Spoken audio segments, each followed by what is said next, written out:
Shalom, puji Tuhan, saudara dikasih Tuhan. Kembali lagi kita bersama-sama menikmati berkat Tuhan, di mana pagi ini Tuhan kembali berbicara kepada saudara dan saya melalui firman Tuhan tentang Paskah, kebangkitan Yesus Kristus atas seluruh umat manusia. Bapak Ibu saudara dikasih Tuhan, firman Tuhan di pagi ini terambil dalam 1 Korintus pasal 15 ayat pertama sampai ayat yang ke-11. Kebangkitan Kristus. Dan sekarang saudara-saudara, aku mau mengingatkan kamu kepada Injil yang aku beritakan kepadamu dan yang kamu terima dan yang di dalamnya kamu teguh berdiri. Oleh Injil itu kamu diselamatkan, asal kamu teguh berpegang padanya seperti yang telah kuberitakan kepadamu. Kecuali kalau kamu telah sia-sia saja menjadi percaya. Sebab yang sangat penting telah kusampaikan kepadamu, yaitu apa yang telah kuterima sendiri, ialah bahwa Kristus telah mati karena dosa-dosa kita, sesuai dengan kitab suci, bahwa ia telah dikuburkan dan bahwa ia telah dibangkitkan pada hari yang ketiga, sesuai dengan kitab suci, bahwa ia telah menampakkan diri kepada Kefas dan kemudian kepada ke-12 muridnya. Sesudah itu ia menampakkan diri kepada lebih dari 500 saudara sekaligus. Kebanyakan dari mereka masih hidup sampai sekarang, tetapi beberapa di antaranya telah meninggal. Selanjutnya ia menampakkan diri kepada Yakobus, kemudian kepada semua rasul, dan yang paling akhir dari semuanya, ia menampakkan diri juga kepadaku, sama seperti pada anak yang lahir sebelum waktunya. Karena aku adalah yang paling hina dari semua rasul, maka tidak layak disebut rasul. Sebab aku telah menganiaya jemaat Allah. Tetapi karena kasih karunia Allah, aku adalah sebagaimana aku ada sekarang. Dan kasih karunia yang dianugerahkannya kepadaku tidak sia-sia. Sebaliknya, aku telah bekerja lebih keras daripada mereka semua. Tetapi bukannya aku, melainkan kasih karunia Allah yang menyertai aku. Sebab itu, baik aku maupun mereka, demikian kami mengajar, dan demikianlah kamu menjadi percaya. Puji Tuhan, saudara dikasih Tuhan. Hari ini adalah hari di mana semua orang percaya, semua orang Kristen merayakan Paskah, merayakan kemenangan, bahwa Yesus sudah mengalahkan maut. Yesus sudah bangkit dari kematian itu. Dia sudah kalahkan iblis itu, saudara. Namun yang menjadi pertanyaan bagi setiap kita, tidak ada kebangkitan tanpa salib. Puncak tertinggi daripada hidup kekristenan adalah salib itu. Puncak tertinggi daripada kekristenan adalah pengorbanan Yesus di salib itu. Dia rela memberikan dirinya, dia rela memberikan hidupnya menjadi tebusan bagi banyak orang, menjadi tebusan bagi banyak orang yang berdosa, agar semua orang yang berdosa tidak binasa, melainkan beroleh hidup yang kekal dan beroleh tempat yang layak di hadapan Allah. Tidak ada kebangkitan tanpa kematian. Tidak ada kebangkitan tanpa salib. Bapak Ibu yang dikasih Tuhan, kebangkitan Kristus itu sungguh luar biasa. Inilah sentral daripada perjanjian baru. Kematian dan kebangkitan Kristus merupakan ajaran yang paling utama di dalam perjanjian baru. Karena apa, saudara? Karena kematian dan kebangkitan Kristus merupakan kabar baik, merupakan kabar sukacita, bukan kabar duka cita. Kematian Kristus berbeda dari kematian-kematian yang lain. Sekali lagi Bapak Ibu yang dikasih Tuhan, kematian dan kebangkitan Kristus ini merupakan puncak tertinggi, yaitu kabar baik, kabar keselamatan, bahwa Kristus sudah mati bagi dosa-dosa saudara dan saya. Kristus sudah mati bagi mereka semua yang seharusnya dihukum di dalam kekekalan, yang seharusnya binasa. Tetapi tidak demikian. Dia mati bagi dosa-dosa saudara dan saya, sesuai dengan apa yang disampaikan oleh firman Tuhan. Dan pada hari yang ketiga, ia akan bangkit dari antara orang mati. Kematian dan kebangkitan Kristus merupakan kabar sukacita. Haleluya. Merupakan kabar sukacita, bukan kabar duka cita. Kematian dan kebangkitan Kristus merupakan kabar baik yang diberitakan oleh para rasul, oleh para murid-murid. Karena apa, saudara? Karena Injil adalah kekuatan Allah. Kekuatan Allah yang menyelamatkan setiap orang percaya. Injil adalah intisari daripada perjanjian baru. Hari ini kita bersama-sama memperingati kebangkitan Yesus Kristus. Beberapa hari yang lalu kita memperingati kematian Yesus. Mengapa Yesus harus mati disalibkan? Ibrani pasal 9 ayat 22 mengatakan bahwa tanpa penumpahan darah tidak akan ada yang namanya pengampunan. Haleluya. Tanpa penumpahan darah tidak ada yang namanya pengampunan. Pencurahan darah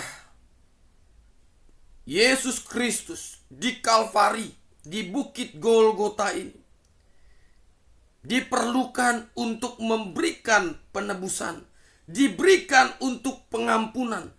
Atas apa? Atas segala dosa-dosa setiap manusia. Saudaraku dikasih Tuhan, sekali lagi, tidak akan ada kebangkitan tanpa salib. Puncak kekristenan itu ada di karya penebusan. Ada di salib, pembuktian itu ada di kebangkitan. Lalu mengapa Yesus perlu dibangkitkan? Lalu mengapa perlu ada yang namanya kebangkitan ini? Bapak Ibu Saudara dikasih Tuhan, kebangkitan Yesus Kristus secara jasmaniah, secara badaniah dari kematian ini juga merupakan dasar utama daripada iman kekristenan. Rasul Paulus sudah menuliskannya, yang sudah kita baca di dalam 1 Korintus 15, 14, 20. Akibat jika Kristus tidak dibangkitkan, apa, saudara? Apa akibatnya jika Kristus tidak bangkit? Tetapi andai kata Kristus tidak dibangkitkan, maka sia-sialah pemberitaan kami dan sia-sialah juga kepercayaan kamu. Lebih daripada itu, kami ternyata berdusta terhadap Allah. Karena tentang Dia kami katakan bahwa Ia telah membangkitkan Kristus, padahal Ia tidak membangkitkannya. Kalau andai kata benar bahwa orang mati tidak dibangkitkan, sebab jika benar orang mati tidak dibangkitkan, maka Kristus juga tidak dibangkitkan. Dan jika Kristus tidak dibangkitkan, maka sia-sialah kepercayaan kamu, dan kamu masih hidup dalam dosamu. Demikianlah juga engkau binasa. Demikianlah binasa juga orang-orang yang mati dalam Kristus. Jikalau kita hanya dalam hidup ini saja menaruh pengharapan pada Kristus, maka kita adalah orang-orang yang paling malang dari segala manusia. Tetapi yang benar adalah bahwa Kristus telah dibangkitkan dari antara orang mati sebagai yang sulung dari orang-orang yang telah mati, dari orang-orang yang telah meninggal itu. Bapak Ibu Saudara dikasih Tuhan, mari kita kembali merenungkan baik-baik arti kebangkitan ini. Mari kita renungkan baik-baik jikalau Yesus tidak dibangkitkan. Yang pertama, Bapak Ibu Saudara dikasih Tuhan, dikatakan bahwa pemberitaan akan Kristus tidak akan ada artinya alias sia-sia belaka. Di ayat yang ke-14 dikatakan, tetapi andai kata Kristus tidak dibangkitkan, maka sia-sialah pemberitaan kami dan sia-sialah juga kepercayaan kamu. Jikalau Kristus tidak dibangkitkan, sekali lagi firman Tuhan katakan bahwa sia-sialah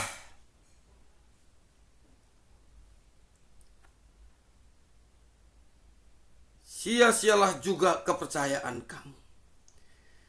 Jika Kristus tidak dibangkitkan, iman kepercayaan setiap orang Kristen kepada Kristus tidak akan ada gunanya. Tentu saja iman percaya kepada Kristus ini menjadi iman yang sia-sia juga.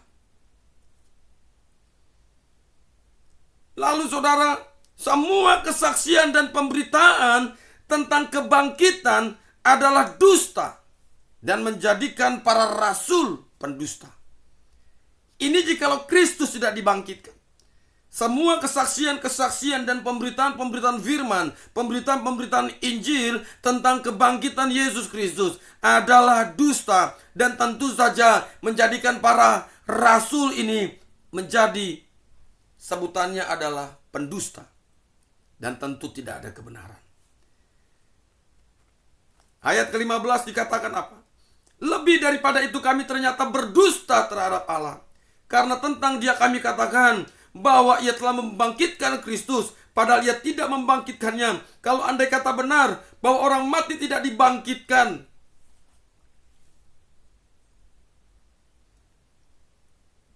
Bapak Ibu Saudara yang kasih Tuhan, jika Kristus tidak dibangkitkan, tentu saja tidak ada yang namanya penebusan dosa itu. Tidak ada penebusan dosa sehingga semua orang masih hidup di dalam keberdosaannya. Sehingga semua orang tentu akan binasa, akan dihukum di dalam kekekalan, akan mati di dalam kekekalan. Ayat ke-17 kita akan lihat. Dan jika Kristus tidak dibangkitkan, sekali lagi Bapak Ibu, dan jika Kristus tidak dibangkitkan, maka sia-sialah kepercayaan kamu dan kamu masih hidup dalam dosamu. Jika Kristus tidak dibangkitkan, orang-orang yang percaya kepada Kristus semua akan binasa karena tidak ada yang namanya penebusan. Jika Kristus tidak dibangkitkan, maka orang-orang Kristen adalah orang-orang yang paling malang di seluruh dunia ini. Namun kita perlu bahagia dan berbangga saudara, bahwa Yesus, Dia bangkit pada hari yang ketiga. Dia telah mengalahkan maut. Kita bersyukur kepada Allah. Kita bersyukur kepada Dia, di mana faktanya sangat jelas. Faktanya sangat jelas bahwa Kristus sudah bangkit. Sekali lagi, faktanya sudah sangat jelas bahwa Kristus sudah bangkit dari antara orang mati. Oh haleluya. Dia sudah bangkit sebagai yang sulung dari semua orang-orang yang telah meninggal. Jadi kebangkitan Yesus itu menjadi jaminan yang pasti. Kebangkitan Yesus Kristus merupakan jaminan yang kekal. Jaminan kepastian bahwa kita juga akan dibangkitkan sama seperti Yesus juga telah bangkit. Tentu saja Bapak Ibu, kematian, kebangkitan ini merupakan pengampunan dosa. Lambang daripada pengampunan dosa dan janji kepada kehidupan yang kekal bagi semua orang percaya. Lambang kehidupan yang kekal yang dinyatakan melalui tubuh Yesus Kristus.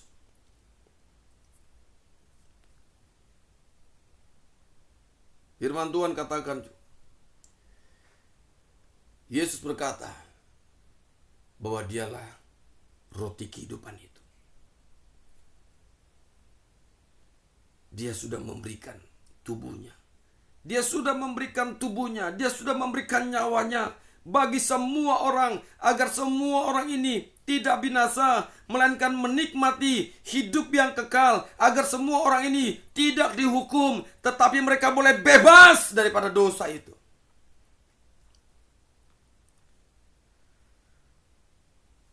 Tubuh yang tercabik-cabik, darah yang tertumpah di salib, itu membuktikan bahwa perjanjian Allah, karya penebusan ini bukanlah sesuatu hal yang biasa-biasa, melainkan sesuatu hal yang luar biasa. Bapak Ibu Saudara dikasihi Tuhan, oleh sebab itu hari ini kita bersama-sama menikmati kebangkitan itu. Kita bersama-sama menikmati karya penebusan itu. Oleh sebab itu, sekali lagi firman Tuhan katakan bahwa puncak daripada Injil ini yaitu karya keselamatan tersebut. Oleh sebab itu Bapak Ibu Saudara dikasihi Tuhan, saya mengajak setiap Bapak Ibu Saudara sekalian untuk bersama-sama kembali merenungkan akan kebaikan, untuk merenungkan akan kebenaran firman Tuhan, untuk merenungkan apa yang sudah Tuhan kerjakan bagi hidup saudara, bagi hidupmu, untuk engkau boleh pergi memberitakan kabar baik, untuk engkau boleh pergi memberitakan kabar keselamatan ini bagi setiap orang, bagi banyak orang, bagi keluargamu, bagi masyarakat, bagi orang-orang yang ada di sekitarmu, bahwa Yesus adalah Tuhan. Dia sudah bangkit, Dia sudah menang, Dia sudah mengalahkan maut, Dia sudah mengalahkan iblis. Injil harus disampaikan. Kebenaran ini harus disampaikan. Apapun situasinya, apapun resikonya saudara. Tinggalkan zona aman dan zona nyamanmu.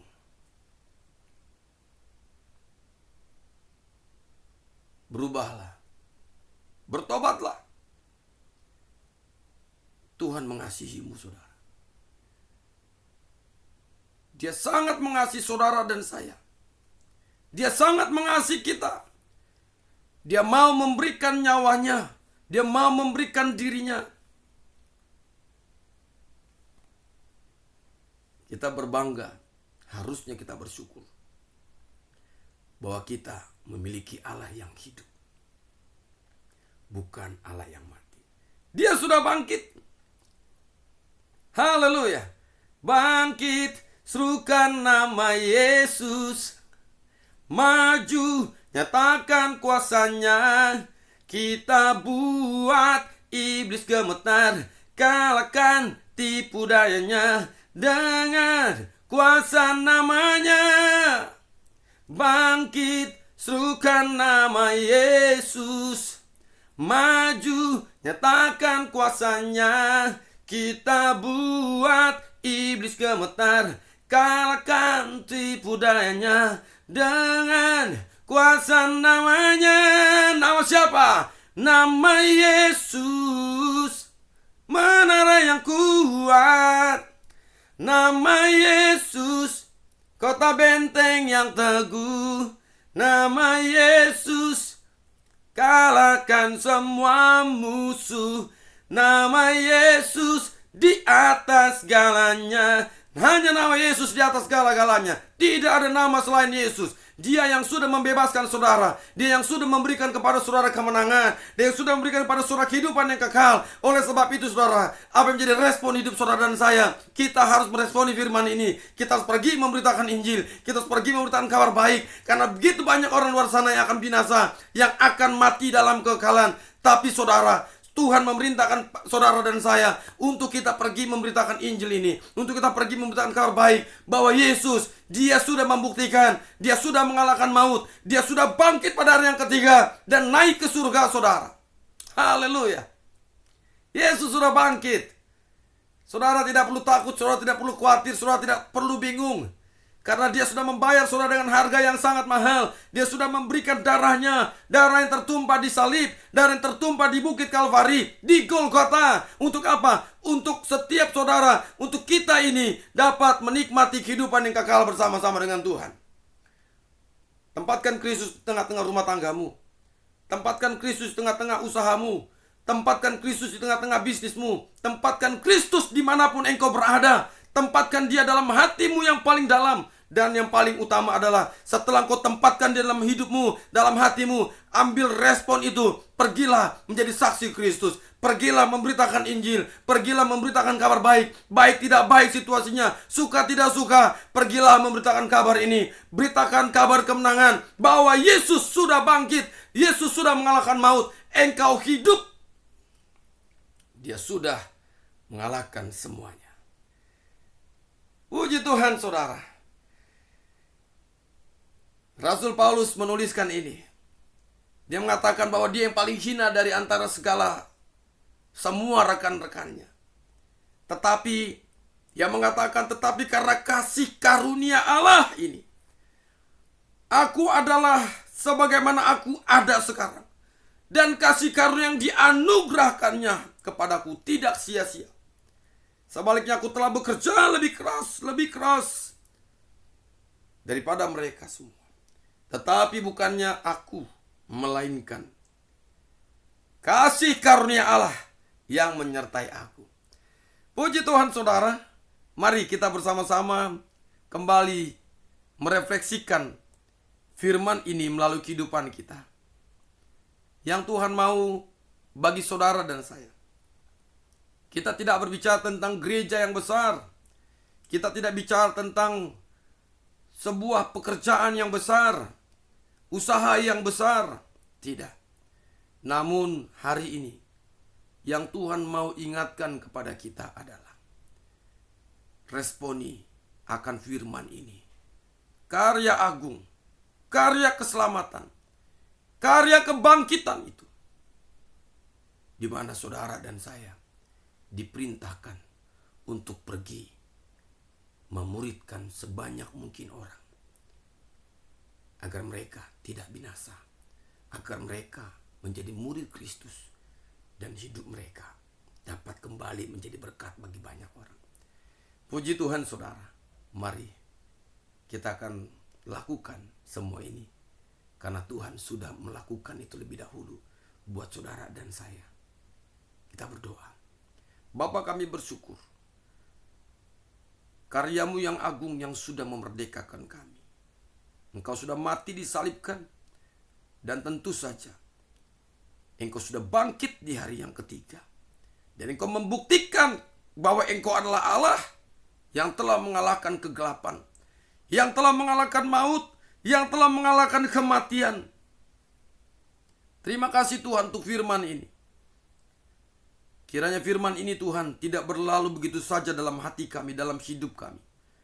Kami mau tinggalkan zona aman kami, zona nyaman kami, untuk kami boleh pergi memberitakan kabar baik, memberitakan kabar keselamatan, memberitakan bahwa Yesus sudah bangkit, Yesus sudah mengalahkan maut. Terima kasih Bapa. Urapi, pimpin setiap kami, untuk kami boleh menjadi pelaku-pelaku firman Tuhan. Demi dan dalam nama Yesus Kristus kami berdoa. Haleluya.